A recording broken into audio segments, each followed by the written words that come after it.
ನಿನ್ನೆ ಮೊನ್ನೆ ಸುಧಾಕರ್ ಶೆಟ್ಟರು ಹೀಗೆ ಒಂದು ಚಿಂತನ ಮಂಥನ ಕಾರ್ಯಕ್ರಮ ಮಾಡಬೇಕು ಅಂತ ಹೇಳಿ ನನಗೆ ಫೋನ್ ಮಾಡಿ ನಾನು ಹೇಳಿದೆ ಆಯ್ತು ಬರ್ತೀನಿ, ನಾನು ಆ ಚಿಂತನ ಮಂಥನದಲ್ಲಿ ಭಾಗವಹಿಸ್ತೀನಿ ಅಂತ ಹೇಳಿದೆ. ಆಮೇಲೆ ಒಂದು ಅರ್ಧ ಗಂಟೆ ಬಿಟ್ಟು ನೋಡಿದ್ರೆ ಈ 9 ಜನರ ಜೊತೆಗೆ ನನ್ನನ್ನು ಒಬ್ಬರನ್ನ ಅವರು ಸೇರಿಸ್ಬಿಟ್ಟಿದ್ದಾರೆ. ಇಲ್ಲ ನೋಡಿದಾಗ ಈ ಚಿಂತನ ಮಂಥನದಲ್ಲಿ ನೋಡಿದಾಗ ಇಲ್ಲಿ ಸೇರಿದಿರ್ತಕ್ಕಂಥದ್ರಲ್ಲಿ ಉದ್ಯಮಿಗಳು ಸುಧಾಕರ್ ಶೆಟ್ಟರು ಒಬ್ಬರೇ ಬಿಟ್ರೆ ಮತ್ತೆ ಇಲ್ಲೆಲ್ಲ ನಾವು ರೈತಾಪಿ ಜೀವನವನ್ನ ಅದಲ್ಲೇ ಬದುಕ್ತಿರ್ತಕ್ಕಂಥವ್ರು ನಾವೆಲ್ಲರೂ. ನಾನು ಹಲವಾರು ಸರಿ ಅಲ್ಲ ಹೌದು ಹೇಳಿದ್ದೀನಿ. ನಾನು ಇತ್ತೀಚೆಗೆ 4-5 ವರ್ಷದ ಹಿಂದೆ ಸುಧಾಕರ್ ಶೆಟ್ಟರು ನಾನು ರಾಜಕೀಯ ಪ್ರವೇಶ ಮಾಡಬೇಕು ಅಂತ ಹೇಳಿ ಆ ಸಂದರ್ಭದಲ್ಲಿ ಬಂದು ನನ್ನ ಹತ್ರ ಮಾತನಾಡಿದ್ರು. ನಾನು ಹೇಳಿದೆ ಆಯ್ತು, ನಿಮಗೆ ಇದು ಸೂಕ್ತವಾದ ಸಮಯ, ನಮಗೆಲ್ಲ ವಯಸ್ಸು ದುಡಿಬೇಕಾದಂತ ವಯಸ್ಸಿದ್ದಾಗ ನಾವು ರಾಜಕಾರಣ ಮಾಡೋದು, ನೀವು ದುಡಿಯೋ ವಯಸ್ಸಿನಲ್ಲಿ ದುಡಿದು ಬಿಟ್ಟು ಈಗ ಮಕ್ಕಳಿಗೆ ಎಲ್ಲ ಜವಾಬ್ದಾರಿಗಳನ್ನ ವಹಿಸಿ ರಿಟೈರ್ಮೆಂಟ್ ಅಲ್ಲಿ ನೀವು ರಾಜಕಾರಣ ಮಾಡ್ತೀರಿ, ನೀವೇ ಬುದ್ಧಿವಂತರು. ನಮಗೀಗ ರಾಜಕಾರಣ ಮಾಡೋಕ್ಕಾಗೋದಿಲ್ಲ, ಈ ಕಡೆ ದುಡಿಲಿಕ್ಕೂ ಆಗೋದಿಲ್ಲ, ಆ ತರದ ಪರಿಸ್ಥಿತಿಯಲ್ಲಿ ನಾವಿದೀವಿ ಅಂತ ಹೇಳಿ ಅವ್ರಿಗೆ ಹೇಳಿದ್ರು. ಯಾಕೆ ಈ ಮಾತನ್ನು ಹೇಳ್ತೀನಿ ಅಂತ ಹೇಳಿದ್ರೆ, ನಮ್ಮ ತಂದೆ 45 ಎಕರೆ ಗದ್ದೆ ಮಾಡ್ತಾ ಇದ್ರು. ಯಾವಾಗಲೂ ಹೇಳೋದು ನನಗೆ ಅಡಿಕೆ ತೋಟಕ್ಕಿಂತ ಗದ್ದೆನೇ ಲಾಭ ಅಂತ ಹೇಳಿ. ಯಾಕೆಂದ್ರೆ ಅದು ನಮ್ಮ ಜಮೀನು ಇರ್ತಕ್ಕಂಥದ್ದು ಆಗುಂಬೆಯಿಂದ 13 ಕಿಲೋಮೀಟರ್. ಯಾಕಂದ್ರೆ ಇಲ್ಲಿವರೆಗೆ ಎಷ್ಟು ಮಳೆ ಬೀಳುತ್ತಾ ಇರೋದು ಅಲ್ಲಿ ಗೊತ್ತಿಲ್ಲ. ನಮಗೆ ಹೋದ ವರ್ಷ 230 ಇಂಚು ಮಳೆ ಆಗಿದೆ, ಈ ವರ್ಷ 220 ಇಂಚು ಮಳೆ ಆಗಿದೆ. ನಮಗೆ ವ್ಯತ್ಯಾಸ ಎಷ್ಟಿದೆ ಅಂತ ಹೇಳಿದ್ರೆ, ಬೇಗಾರು 250 ಮಿಲಿಮೀಟರ್ ಮಳೆ ಆದಾಗ ನಿಜವಾಗ್ಲೂ 150 ಮಿಲಿಮೀಟರ್ ಮಳೆ ಆಗುತ್ತೆ. ಅಂದ್ರೆ ಅಲ್ಲಿ 1-2 ಕಿಲೋಮೀಟರ್ ಅಲ್ಲಿ ಅಷ್ಟು ವ್ಯತ್ಯಾಸ ಇದೆ. ನಾವು ನೋಡ್ತಾ ಇರ್ತೀವಿ ನಮ್ಮ ಅಡಿಕೆ ಬೆಳೆಗಾರರ ಈ ವೇದಿಕೆ ಇದರಲ್ಲಿ ಎಲ್ಲ ಚರ್ಚೆಗಳನ್ನ ಬಹಳಷ್ಟು ಚರ್ಚೆಗಳನ್ನ ನೋಡ್ತಾ ಇರ್ತೀವಿ.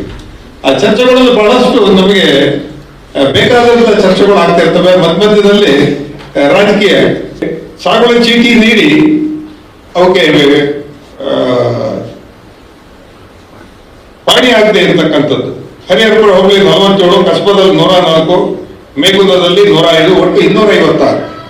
ಹೀಗೆ ನಮ್ಮ ರೈತರು ಏನ್ ತಂದುಕೊಂಡಿದ್ದಾರೆ ಅಂತ ಹೇಳಿದ್ರೆ, ನಾವು ಅಪ್ಲಿಕೇಶನ್ ಕೊಟ್ಟಿದ್ದೀವಿ, ಈ SIT ಇದರಲ್ಲಿ ಹೊರಗಿಟ್ಟು ನಮ್ಗೆಲ್ಲಾದ್ರೂ ಅದರಲ್ಲಿ ಮಂಜೂರಾತಿ ಆಗ್ಬೋದು ಅಂತ ಅನ್ಕೊಂಡಿದ್ದಾರೆ. ಅಪ್ಲಿಕೇಶನ್ ಇಲ್ತಾ ಇದ್ದಾರೆ. ಈಗ 13,000ದಲ್ಲಿ 13,000 ಜನರ 300 ಅಪ್ಲಿಕೇಶನ್ ಮಾತ್ರ ಉಳಿದ್ರೆ ಯಾರಿಗೆ ಏನ್ ಮಂಜೂರಾತಿ ಮಾಡಕ್ಕಾಗತ್ತೆ?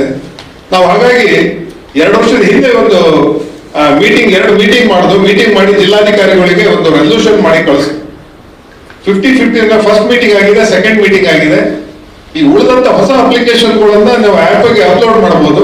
ಈ ಹಳೆಯ 1 ಮೀಟಿಂಗ್ ಆಗಿ 2 ಮೀಟಿಂಗ್ ಆಗಿರತಕ್ಕಂಥ ಫೈಲ್ಗಳಿಗೆ ಏನ್ ಮಾಡಬೇಕು ಅಂತಕ್ಕಂಥದ್ದನ್ನ ನಮಗೆ ನೀವು ಸ್ಪಷ್ಟವಾದಂತ ನಿರ್ದೇಶನ ಕೊಡಿ ಅಂತ ಕೇಳೋದು. ಅವರು ಇವತ್ತಿನವರೆಗೂ ಕೊಟ್ಟಿಲ್ಲ. ನಾವು ಸರ್ಕಾರಕ್ಕೆ ಅದನ್ನ ನೀವು ಏನ್ ಕೇಳಿದಿರಿ ಅದನ್ನ ಸರ್ಕಾರದ ಕಡೆಗೆ ಇದು ಮಾಡ್ತೀವಿ ಅಂತ ಹೇಳಿದ್ರು, ಇವತ್ತಿನವರೆಗೆ ಆಗಿಲ್ಲ.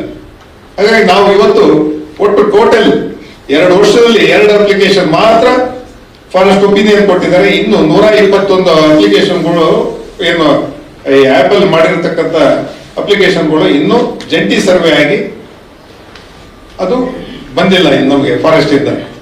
ಹಾಗಾಗಿ ಏನು ಅಕ್ರಮ ಸಕ್ರಮದಲ್ಲಿ ರೈತರಿಗೆ ಯಾವುದೇ ಅವರು ಕೊಟ್ಟಿರ್ತಕ್ಕಂಥ ರೈತರಿಗೆ ಅಷ್ಟು ಈ ಇದರಲ್ಲಿ ಒಂದು 300-400 ಜನದ ಉಳ್ಕೊಂಡಿದೆ ಅಷ್ಟೇ. ಬಿಟ್ರೆ ಸಾವಿರಾರು ಜನದ್ದು ಇದೇನು ಬರೀ 57 ಮತ್ತು 53ನಲ್ಲಿ ಉಳಿದಿರ್ತಕ್ಕಂಥ ಒಂದು 200-300 ಅಪ್ಲಿಕೇಶನ್ ಅಷ್ಟೇ. ಯಾಕಂದ್ರೆ ಟೋಟಲ್ 50, 53, 57ನಲ್ಲಿ ಅವಾಗೆಲ್ಲ 18,000, 12,000 ಒಟ್ಟು ಟೋಟಲ್ ಒಂದು 50-60,000 ಅಪ್ಲಿಕೇಶನ್ಸ್ ಇರ್ಬೋದೇನು. ಇದನ್ನ ನಾನು ಯಾಕೆಂದ್ರೆ ಹಿಂದೆ 5 ವರ್ಷ ಹಿಂದೆ ಬಹಳಷ್ಟು ಜನ ಅಕ್ರಮ ಸಕ್ರಮ ಸಮಿತಿ ಅಧ್ಯಕ್ಷರಾಗಿ ನಮ್ಗೆಲ್ಲ ಏನೋ ಸ್ವಲ್ಪ ಅನುಕೂಲ ಮಾಡ್ಕೊಡ್ತಾರೆ ಇವರು ಅಂತ ಭಾವಿಸಿದ್ರು. ಆದ್ರೆ ಆ ತರ ಇಲ್ಲ ಅಲ್ಲಿ. ಯಾಕಂದ್ರೆ ಮಾಡ್ಲಿಕ್ಕೆ ಆಗ್ತಾ ಇಲ್ಲ.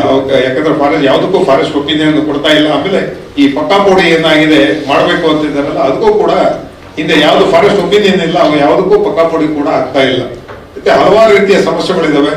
ಅದನ್ನ ಗಮನದಲ್ಲಿ ಇಟ್ಕೊಂಡು ಏನು ಈ ಚಿಂತನ ಮಂಥನದಲ್ಲಿ ಅದನ್ನ ಸರ್ಕಾರದ ಮಟ್ಟದಲ್ಲಿ ಗಮನ ಸೆಳೀತಕ್ಕಂಥ ಕೆಲಸವನ್ನ ಎಲ್ಲರೂ ಮಾಡಬೇಕು ಅಂತ ಹೇಳಿ ಈ ಸಂದರ್ಭದಲ್ಲಿ ಹೇಳ್ತಾ ನನಗೆ ಅವಕಾಶ ಮಾಡಿಕೊಟ್ಟದ್ದು ನಿಮ್ಮೆಲ್ಲರಿಗೂ ನಾನು ಮಾತುಕೊಂಡು